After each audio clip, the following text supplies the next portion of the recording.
Bonjour les enfants, bonjour Sam, bonjour Pablo, bonjour Julie. Vous vous souvenez de Théodore Poulet qui en avait marre de l'école?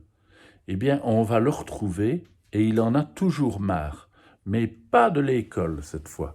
Théodore Poulet en a trop marre des cauchemars.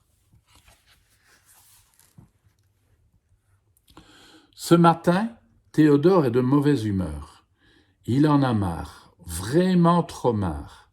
Il n'a pas passé une bonne nuit du tout. Alors il jette sa couette par terre, balance son doudou dans la chambre, enlève son pyjama et saute sur son lit en criant « J'en ai marre de faire des cauchemars, c'est trop nul, c'est décidé, j'arrête !» Chaque soir ou presque, c'est le même cirque. Ça commence avec maman qui lui crie « Va te laver les dents, c'est l'heure de te coucher !» Et papa qui vient lui lire une histoire et le border bien serré sous sa couette. « Bonne nuit Théo, fais de beaux rêves. » Tu parles. Il aimerait bien en faire de beaux rêves, Théodore. Malheureusement, il ne se souvient que des mauvais et oublie les jolis. En plus, il y a un cauchemar qui revient souvent, et maintenant Théodore a même les chocottes à l'idée de dormir. Il tremble en se brossant les dents, il frémit en enfilant son pyjama, il serre fort Figaro avant d'éteindre la lumière, mais rien n'y fait. Dans ce vilain rêve, Théodore se retrouve à l'école pendant les vacances. Il faut dire que Théodore, il n'aime déjà pas franchement l'école. Alors faire des contrôles et des dictées la nuit chez lui, dans son lit, non merci. Et quand ce ne sont pas des devoirs, il faut défendre sa famille contre des pirates barbares ou des invasions d'extraterrestres. Ou grosse cata, des monstres. Franchement, Théodore, il n'a pas non plus envie de passer ses journées à sauver le monde. Enfin, ses nuits. Et quand ce n'est pas un cauchemar qui lui gâche la vie, c'est une envie de faire pipi.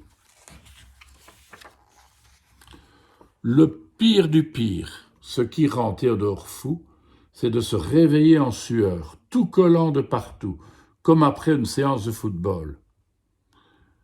Et quand le soleil se lève et qu'il doit faire pareil, il est encore plus fatigué que lorsqu'il s'est couché. Alors ce matin, il crie très fort « J'en ai marre !» Allons, Théodore, lui répond son père, c'est le matin, fini de dormir, hop, zou, debout. Fini de dormir? Mais c'est la solution. Plus de dodo, plus de cauchemar. Il aurait dû y penser plus tôt. Ah, quelle idée exceptionnelle, sensationnelle, extra-sensationnissime.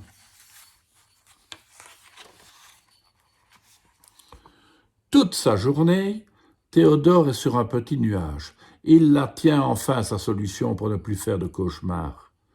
Il se réjouit d'avance en pensant à toutes ces heures perdues au lit et qu'il va pouvoir passer à jouer.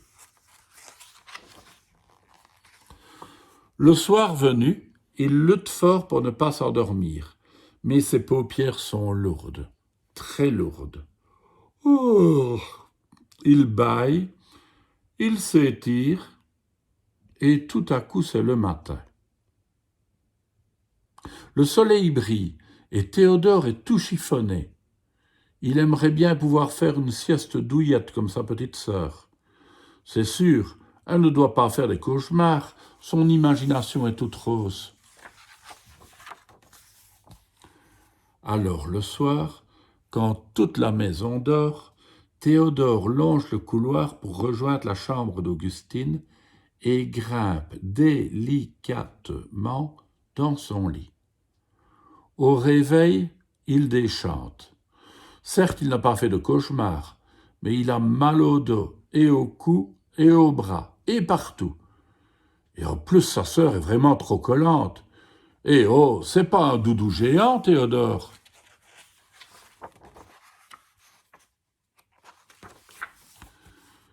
Non, Théodore, il ne rentre plus dans un lit de bébé. Il lui faut plus de place pour bien dormir.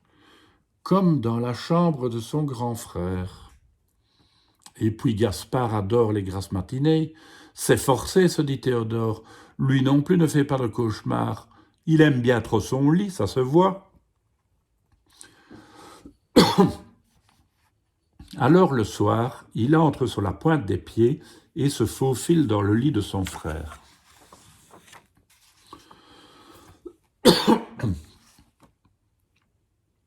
Quelle nuit apocalyptique!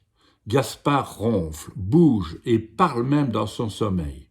Non, non, Théodore préfère encore faire des cauchemars que dormir avec une créature pareille. C'est décidé, il retourne dans sa chambre ce soir, mais pas question de se laisser faire. Les cauchemars et les monstres, c'est fini. Ils vont voir ce qu'ils vont voir. Toute la journée, Théodore réfléchit encore. Saperli-croquette, voilà ce qu'il lui faut. Un pchit pour éloigner les monstres et les cauchemars.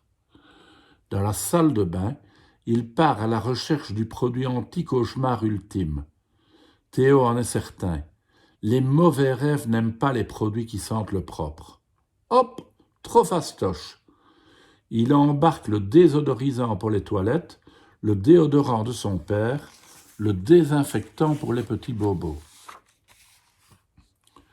Quand papa referme la porte après lui avoir souhaité une bonne nuit, Théodore dégaine ses armes secrètes et pchit, pchit, pchit, ah ah, les cauchemars.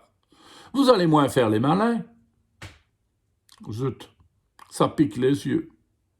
Théodore pleure, ça pique le nez, il renifle, ça pique la gorge, il tousse. Vite, il ouvre la fenêtre en espérant que les cauchemars aussi aient besoin d'air frais. Changement de tactique. S'il n'arrive pas à chasser les cauchemars, alors il va les empêcher de l'approcher de trop près. Il s'empare des peluches, des coussins, et monte une barricade autour de son lit.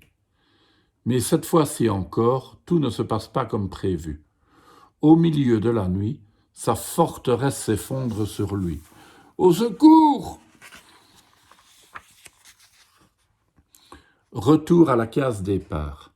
Ses cauchemars lui coupent l'appétit, alors que ce midi, c'est poulet frites. « Mais qu'est-ce que tu traficotes la nuit pour être si fatigué ?» lance son père. Théodore craque et avoue tout. Il en a vraiment marre de ses cauchemars. « Si tu fais un cauchemar, tu peux nous appeler, Théo. Nous sommes là pour te rassurer, » explique maman. « Tu sais, mon grand, les cauchemars, ce n'est jamais réel. C'est pour de faux tout ça, » le rassure papa. « C'est aussi simple que ça ?» se demande Théo, perplexe. La nuit suivante, quand un monstre tente de le manger tout cru, Théodore se réveille et crie « Maman, papa, j'ai besoin de vous !» et ses parents accourent. Incroyablissime. Son cauchemar est terminé et, tiens, il l'a déjà oublié. Et surtout, Théo se rend vite compte qu'il y a des choses bien plus effrayantes dans la vie que les cauchemars. Même si les câlins, ça fait du bien. Et vous, ça vous arrive de faire un vilain cauchemar? Ben oui, normal, ça arrive à tout le monde. À demain les enfants.